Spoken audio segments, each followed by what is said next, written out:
पहले इसका काम बताते हैं क्या काम होता है। ट्रांसफार्मर जो होता है वोल्टेज को बढ़ाने और वोल्टेज को घटाने के काम में आता है। ठीक है, वोल्टेज बढ़ाने और घटाने के साथ में ट्रांसफार्मर जो होता है करंट को भी कम ज्यादा करता है।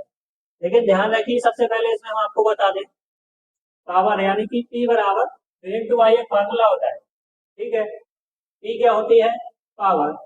इसमें करंट और वोल्टेज एक दूसरे के अपोजिट चलते हैं। ठीक है, यदि आपका जो है ट्रांसफार्मर वोल्टेज बढ़ाएगा तो करंट को कम करेगा, वही करंट बढ़ाएगा तो वोल्टेज को, यानी कि वोल्टेज कम होगा तो करंट बढ़ेगा और करंट यानी कि कम होगा तो वोल्टेज बढ़ेगा। ठीक है ना, यानी कि पावर जो है नियत रहती है। ट्रांसफार्मर का कार्य सिद्धांत के बारे में देखते हैं। ट्रांसफार्मर किस सिद्धांत पे कार्य करता है? ट्रांसफार्मर जो है अन्योन प्रेरण के सिद्धांत पे कार्य करता है। किस पे? अन्योन प्रेरण, यानी कि म्यूचुअल इंडक्शन। ठीक है, आगे जो है अन्योन प्रेरण क्या होता है ये भी इसी बात पे भी चर्चा करें। ठीक है ना, फिर इसमें जो है अगला है कार्य। ट्रांसफार्मर कार्य भी मैंने सबसे पहले आपको बता दिया, वोल्टेज को बढ़ाना और कम करना। मैंने बता दिया पावर ट्रांसफार्मर जो है नियत रहती है। ठीक है, कांस्टेंट। वोल्टेज बढ़ेगा तो करंट कम होगा और करंट बढ़ेगा तो वोल्टेज कम होगा। ठीक है ना, पावर नियत रहती है। बाकी जो है आगे की ट्रांसफार्मर कितने टाइप के होते हैं? ट्रांसफार्मर जो है कई प्रकार से उनको जो है डिवाइड किया गया है अलग अलग भागों में। एक है वोल्टेज के आधार पर। वोल्टेज के आधार पर ट्रांसफार्मर आप लोगों ने देखे होंगे, यानी कि स्टेप अप और स्टेप डाउन। यानी कि जो वोल्टेज को बढ़ा रहा है वो स्टेप अप हो गया और जो वोल्टेज को घटा रहा है वो स्टेप डाउन हो गया। अच्छा, एक चीज मैं आपको बता दूं कि जो स्टेप अप ट्रांसफार्मर होता है उसमें सेकेंडरी वाइंडिंग में टर्नों की संख्या ज्यादा रहती है। ट्रांसफार्मर का साइन ये रहा आपका। ठीक है, अब ये वाला ट्रांसफार्मर जो है स्टेप अप ट्रांसफार्मर होगा, जिसमें सेकेंडरी में स्टेप अप का कार्य क्या है? वोल्टेज को बढ़ाना।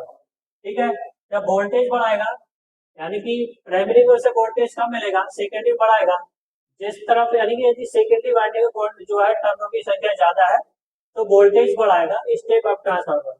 यदि वही जो है प्राइमरी वाइंडिंग में टर्नों की संख्या ज्यादा है और सेकेंडरी वाइंडिंग में कम है तो ये कौन सा ट्रांसफार्मर हो जाएगा? Step down. ठीक है, यदि स्टेप अप ट्रांसफार्मर है यानी कि वोल्टेज को बढ़ा रहा है तो सेकेंडरी में टर्नों की संख्या ज्यादा और प्राइमरी में कम। वही ट्रांसफार्मर यदि स्टेप डाउन है तो सेकेंडरी में टर्नों की संख्या कम होगी क्योंकि स्टेप डाउन है और प्राइमरी में ज्यादा होगी। ठीक है, दो प्रकार के ट्रांसफार्मर हो गए, एक स्टेप अप ट्रांसफार्मर, एक स्टेप डाउन ट्रांसफार्मर। ठीक है, फिर इसके मुख्य भाग के बारे में जो है चर्चा करते हैं। वैसे तो आप लोगों ने देखा होगा ट्रांसफार्मर में बहुत सारे पार्ट्स होते हैं। ठीक है ना, जहाँ आपने कहीं जो है सोलर पे लगे हुए देखे होंगे, उसी प्रकार से उसके मुख्य भागों की बात करें तो उसमें एक प्राइमरी वाइंडिंग और एक सेकेंडरी वाइंडिंग। ठीक है, और एक कोर।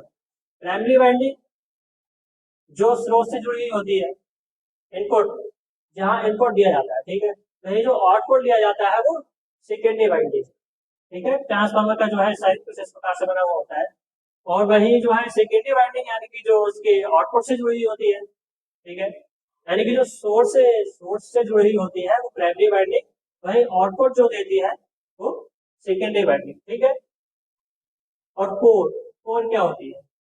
कोर जिसपे जो है वाइंडिंग की जाती है। प्रत्येक ट्रांसफार्मर जो है कोर होती है। कोर भी कई टाइप की होती है, यानी कि कोर के आधार पर भी ट्रांसफार्मर के कई टाइप होते हैं। एक cell type transformer, core type transformer और वेरी टाइप ट्रांसफार्मर। इनके बारे में जो है आगे चर्चा करेंगे। ठीक है, फिलहाल मैं आपको बता दूं जो कोर होती है तो सिलिकॉन स्टील की बनी हुई होती है। ठीक है ना, बाकी जो है इसमें अभी ट्रांसफार्मर का जो है बेसिक स्टार्ट किया है। इसमें सबसे मेन चीज ये याद रखना कि पावर कांस्टेंट रहती है, करंट और वोल्टेज कम ज्यादा होता है।